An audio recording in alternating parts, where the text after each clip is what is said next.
Ruffle Feathers TV, man. It's your boy Phoenix. I appreciate y'all subscribing, commenting, and being there for me, man. I really need the support right now, man. Cause I've been dropping and dropping and dropping. It been like 100 views, 80 views, 200 views. I'm like, dang, you go from 20,000, then you go from 200. You know what I mean? And it really breaks my heart. It really breaks my heart. But aside from that, you see the merch.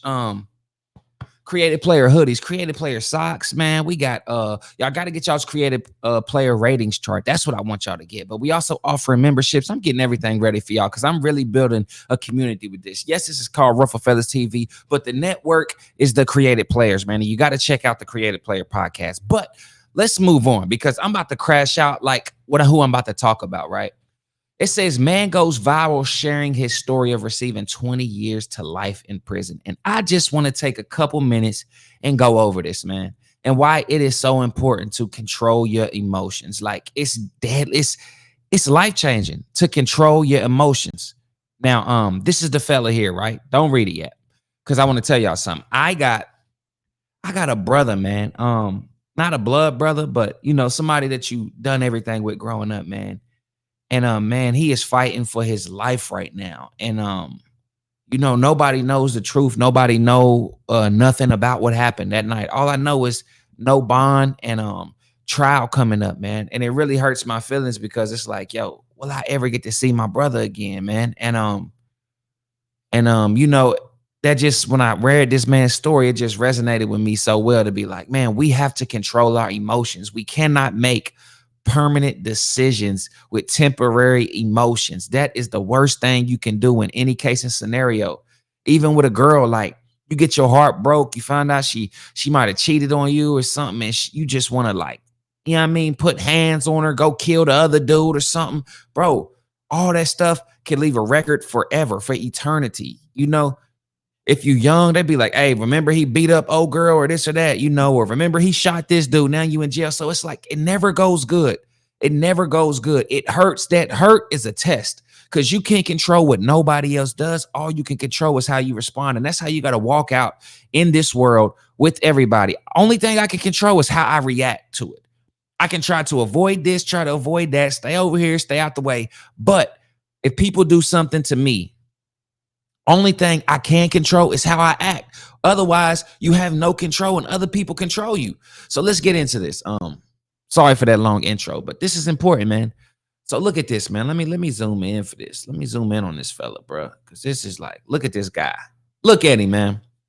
So we can kind of tell just from looking at him, he got the tattoo over the eye, right? Tattoos on the neck. Ain't nothing wrong with it. I'm pieced up right here. But I was like 26 when I got this tattoo, right? But still, we know the culture we are raised in, man. That street culture, the hood culture, the tattoos, the jewelry, the rap, the smoking, the drinking. Like, that's just part of our culture. Growing up, if you from a specific area, what they say the hood or poverty or this or that, and you not from the suburbs and from Montana and all that. Like, listen, and that's just a crazy, example. But I'm saying, what I'm talking about. It's hoods all across America, right? And if you're from them hoods, we all kind of share the same culture beliefs, like of what's cool. Like cool conquered our community, man. Got us confused, man. And I feel like this is another thing. Like when you gotta remember in Boys in the Hood when bro was like, let me out. Like, let me out. I ain't about to throw my life away to go shoot and kill nobody, go to jail for this. Just let me out. Like, you got to have enough courage to be like, let me the fuck out. And they got to be like, get out! You feel me? But let's read this. 5 minutes cost me 20 years of my life because I made a permanent decision off a temporary emotion. Here how's it played out. In 1 minute, he felt disrespected. Now, in that 1 minute of feeling disrespect, you got to understand the other person lack of respect should not trigger you to the point where you are crashing out, right? Just because they disrespect. It's like, yo, is he disrespect? Because I done did it before. Like somebody bumped into me at a club and I'm telling you, no lie, I found myself following this nigga. Sorry. And staring him down, like hoping that he would jump, like something was gonna happen, like hoping, like, nigga, I dare you. You know what I mean? Like, I dare you to even look at me. Like, it like bumped into me. But then as I watched him a little bit further, after like 3, 4, 5 minutes, right? I'm looking at him. Everybody like, calm down, Ron. I'm just, listen, I was on some shit. You know what I mean? You know, sometimes when you're off there, you be, you know what I mean? It's hard to get out of your emotions. And you like, nah, I felt disrespected. Luckily, I followed him. And then he did it to somebody else. And I'm like, oh, this nigga's just in here bumping into niggas. Then I look at him. Next minute, you know, he's throwing up. I'm like, oh, man. I'm over here really thinking this dude want a problem with me because I'm with, you know, 3-4 beautiful women and a couple dudes and all that. Like, we look good. We was out in Orlando. I never forget this. Out of the club, you know, and it was one of them, ooh. You know, this wasn't a hip hop club. So I'm like, oh yeah, these boys, these little musclehead niggas think that they tough or something. They don't know one punch, they on the ground. And you've been drinking, it's over with, right? But I felt disrespect and I was like, damn, I feel so silly. I'm being all emotional, about to start some stuff that don't even need to go nowhere. It was a clear accident. It was an accident. Like, let it go. Let it go. Like, dude, walk up. I'm like, hold up. You what? He did what, bro? Who did it? Where, you know, even my boys like, yo, and they like, bro, just hold up, just chill out. They told me chill out because they having fun with the girls and all that, right? But me, I'm like, hell nah. I'm off my shit. I'm like, nah, I'm looking for a problem now, right? And I imagine this is how he felt. But all in all, we could have fought, got kicked out the club, ruined everybody's night, went to jail, all that just because me not realizing like this nigga's just drunk and just made an accident. Like, can't nobody ever be drunk and just run into you. Same with people in traffic. Like, I used to get pissed off in traffic. Prime scenario, used to get pissed off in traffic. Blowing the horn, all that. Somebody cut you off doing all this. But something came over me. I was like, I read Subtle Art of Not Giving a Fuck. And man, that changed everything for me. I'm like, I got enough patience. You can cut me off and I probably won't go crazy on you. But if you cut me off, then you slow down, then you do it like, then I'm gonna blow the horn like, bro, what are you doing? You don't know what you're doing. Like, you're endangering me at this point. You know what I mean? Somebody cut me off in traffic does not bother me. You can blow your horn behind me. I ain't gonna, hey, what the, get out the, fuck you out. I ain't gonna do all that. Sorry, God, for cussing, but I ain't gonna do all that. Not no more. I let it go. But all right, 3 minutes. Fight broke out in the club. Next line, pulled the strap in the club. Now, I want to stop there because it's like, look where you at. Look where you at. You in the club around drunk people, high people, perked out people, niggas on mushrooms. And look what happened. Look what happened. So now, like I said, when you under any of the influences, and then you under the biggest influence, pride. You got women there that seen it happen. Oh, man, it's damn near impossible to not crash out and prove that you tough. You know what I mean? But fight broke out. Ain't no telling what happened. But then pulled the strap. That's like at the top, like you are officially offended. You were up there, like at the, like, come on. Bruh. Listen to me. Pull the strap. Let's keep going. The result, 20-year prison sentence in 5 minutes. 5 minutes. 5 minutes, 20-year prison sentence. Missed my son's birthday. Birth and first 20 birthdays. Missed my daughter's birthdays from ages 2 to 22. Now, you know his girl, his baby mama is getting her back blown out by somebody else. You must know this. And you in here showering with niggas, sleeping bunk bed with niggas, eating slop, commissary, put money on my books, share the TV, what we watching today. Music, you missing out on music, you missing out on basketball games probably, you know, but all the things from birth to 20 and 2 to 22, come on, $100K in legal fees that you ain't never gonna be able to pay back.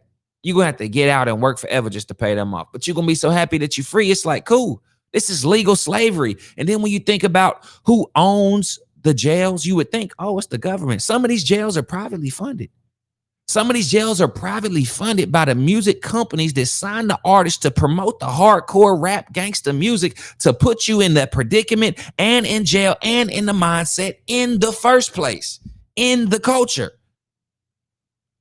Cool is corrupted. Cool has invaded our culture and it is not the same no more. I'm telling you. That's why they sign rapper. That one, if you a rapper out there and you realize like, yo, I'm really good. Why are they not pushing me? I'm positive. I'm not talking about guns. I'm not talking about killing people. I'm not talking about bitches and hoes and all that. I'm not talking about that. But I got bars, metaphors, flow, rhythm. I got crowd control. I'm a real MC. I can freestyle. I make beats. I shoot videos. I engineer my own stuff. You do all this stuff, but you're a problem to the industry. Once other people realize they can do that too and be positive and don't need to have you out here crashing out, just like they got a hold of our women now, twerking, baby mamas everywhere. Where are the wives? Single moms everywhere. Where are the families? Twerking everywhere. Everywhere. Y'all ain't showing up to vote.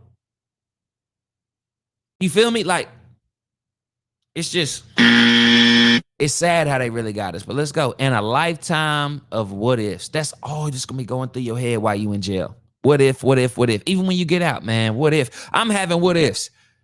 I've been chasing I call myself a failed rapper because I said I'm supposed to have songs with Drake, Future, everybody, even though I was close with Future, man. Like Casino, Zone 6, 2016 to like 2018 was with Casino so much, man. Seen Future a lot, but was, that's another story. Y'all can go to the Phoenix page if y'all want to hear about that stuff. But like I said, when I was out of high school, I said I was in an engineering program. If I just would have stuck to software engineering and stopped chasing it, like I would have probably still been scared to talk in front of a camera and doing mics and being great with my metaphors and all that stuff. But my life will be completely different. This studio would be way crazier by now. You understand? But I have no regrets because I think I got out at a good time and realized at a great time. Like after I was interning at 11th Street Studio, niggas bringing guns and all that stuff in. And I had an AK-47 pointed at me by a nigga gone off the Xans and gone off these perks, nigga. It was out of his mind. And all he had to do was pull that trigger. And the motherfucking camp that he was with was free bands. That made me be like, wow. You was with these niggas. This nigga, we don't know this nigga. We know everybody. We don't know this nigga though. And he don't know me. And he looking at me like a op going out his mind. You know how tragic that would have been? One emotional decision cost me 2 decades away from my family, my freedom, my life. Those 5 minutes of emotion can change everything. The trade-off is never worth it. Think before you act. Look at this brother. Look at him. Look at him. It ain't like, bro, you know what I mean? You got it. You got it, bro. I know some niggas that can't go pull no women, bro. You ain't one of them. You can go get you some girls, bro. You could probably go get you a nice job if you smile, learn some sales skills, bro. You could have been there for your 2 kids, bro. You know what I mean? That's crazy. That's scary. 5 minutes cost you 20 years, bro. And I just ask y'all, even as my Ruffle Feather family, but even my Creative Player family, dog, what is it ever worth it, man? I'm just telling y'all, read that book. Read that book. Hold on.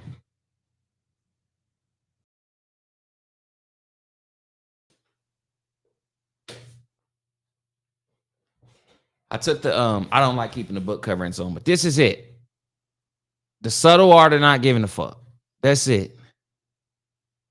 Hell, I wouldn't even mind sending it to somebody that really want to read it. If you hit me and you be like, bro, I will read all this book and send it back to you, I'll send this to you. But I want my book back. All right? I want my book back. I'll send that to whoever want to read that book. I will send it to you personally. But you better send me my shit back or I'm going to be pissed off. And you better get a 99-cent membership from me for at least, 3-4 months. That's $3-4, bro. Come on, rock with me. But yeah. I just thought I seen this and man, I got instantly sad. But somebody says swing before you shoot. He did swing, bro. Single mom stuff right there. Never act out of emotion. 20 years. Wonder if the pick matches the story or nah. I think he had enough time to think about his actions. Yeah, I wonder. I'd be so mad if this was Cat. But nah, this nigga look like he just messed up. That's the thing. They be trying to be hard, bro. They can't take an L. They can't fight. They like, yo, now I'm a pop, bro. And you pop. You don't even know it. You just shot yourself.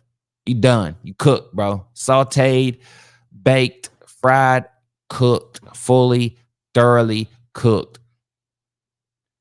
But yeah, Ruffle Feathers TV, man. If y'all like stuff like this, man, I can lay off the reactions and other stuff and give y'all some more in-depth analysis and thoughts because I done been through a lot, man, and I can speak a lot about this stuff, man. One day I'm gonna write another book. I got one book out there, and that's about the good. It's called Marijuana, the Good, Bad, and the Ugly. I'll put it on sale for like $5. Y'all can go get it. It's gonna be on the link tree. You can go get it, download it, man.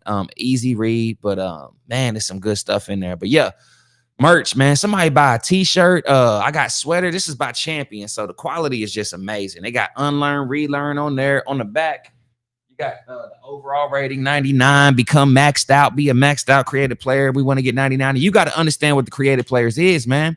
It's 33 hallmarks that we grade ourselves on from 0 to 3 on. You add them up and it tell you where you are as a creative player. You might be a 45, you might be a 65, you might be an 85, but you won't figure it out until you do the creative players test. So you got to go hit the link, go to the fourth wall, order your creative player ratings test, get it. It'll be there ASAP. And you hang it up on your wall and you look at that every day. And you go back and reevaluate yourself every 3 months to see, like, are you going up or down? And you got to figure it out for yourself, man. But you got to want to do it too. But yeah, salute to y'all. Thank y'all for being here. And thank you for everybody. If y'all like this video, like it. Share this video with somebody, with one of them YNs, man. Tell them niggas, hey, watch this video, bro, before you crash out. Yeah, I'm out.